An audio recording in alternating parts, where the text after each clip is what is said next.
Hi, my name is Sarah Root, and I'm one of the special education instructional specialists here in Shawnee Mission School District.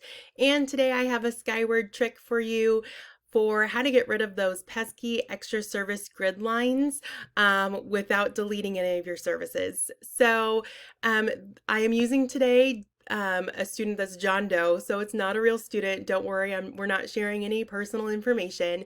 And I've gone ahead and I've put in my services on the IEP information side of Skyward, and I'm ready to add my services page.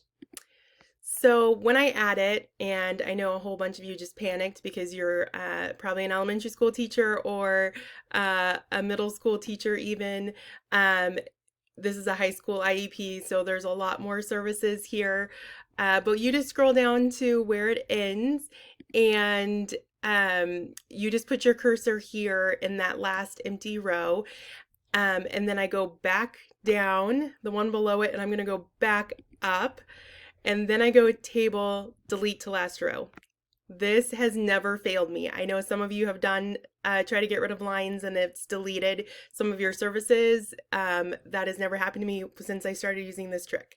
So steal this trick, use it to get rid of those extra lines so then that you have a clean grid. It looks really nice presenting at an IEP meeting and to our families.